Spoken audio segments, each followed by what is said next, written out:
নিৰ্বাচনৰ সময়ত আমি অসমৰ বিভিন্ন বুথত 5টা চৰকাৰী আঁচনিৰ ইকনমিক সাৰ্ভেৰ প্ৰপত্ৰ আমি বিতৰণ কৰিছিলোঁ।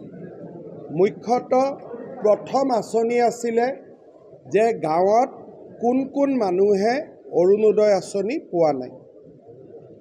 ইকনমিক সাৰ্ভেৰ প্ৰপত্ৰ অনুসৰি আমি দেখা পালোঁ যে 21 লাখ পৰিয়ালে অৰুণোদয় আঁচনি ৰেচন কাৰ্ড থকাৰ পিছতো পোৱা নাই।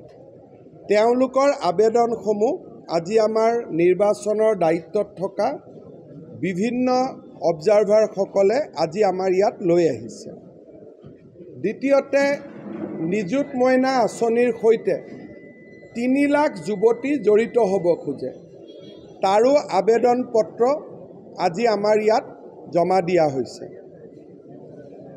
যিটো আমি গাঁৱৰ কিমান নামঘৰ মন্দিৰে চৰকাৰৰ পৰা আজিলৈকে সাহায্য পোৱা নাই, তাৰ এটা আমি ইকনমিক সাৰ্ভে কৰিছিলোঁ।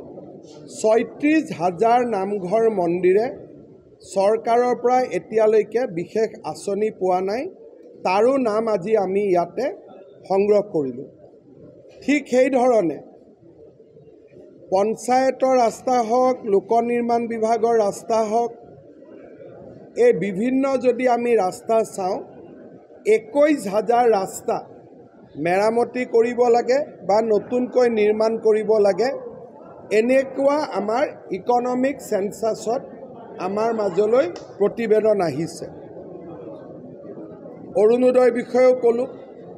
এই গোটেই যিবিলাক আমাৰ সমীক্ষা পত্ৰ ঘূৰি আহিলে, আজি আমাৰ লোকসভা নিৰ্বাচনত আমি বিধানসভা অনুযায়ী যিসকল আমি প্ৰভাৰী দিছিলোঁ, তেওঁলোকে সেই প্ৰপত্ৰসমূহ আমাক ঘূৰাই লৈ আনিলে।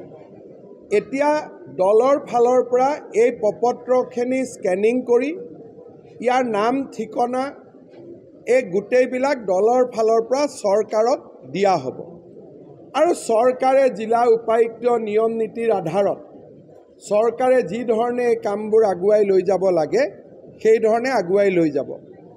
প্ৰদেশ বিজেপিৰ সভাপতি ভৱেশ কলিতাই গোটেইখিনি স্কেনিং আদি কৰি নাম তাম ওলোৱাৰ পিছত ভাৰতীয় জনতা পাৰ্টিৰ এটা সজাতি দল গৈ অসমৰ মুখ্য সচিব আৰু মোক দলৰ কাৰ্যকৰ্তা হিচাপে নহয়, মুখ্যমন্ত্ৰী হিচাপে এই নাম ঠিকনাসমূহ প্ৰদান কৰিব যে ভৱিষ্যতৰ দিনত চৰকাৰে যাতে উপযুক্ত আঁচনি লৈ এই যিখিনি মানুহে প্ৰপত্ৰ ফিল-আপ কৰিলে বা প্ৰপত্ৰ ফিল-আপ নকৰাও বহুত মানুহ আছে, সুন্দৰ আঁচনি লৈ এই সংকল্পখিনি যিখিনি আমি লোকসভা নিৰ্বাচনৰ আগত দিছিলোঁ, সেই সংকল্পখিনি যাতে আমি বিধানসভা নিৰ্বাচনৰ আগত আমি পৰিপূৰ্ণতা দিব পাৰোঁ।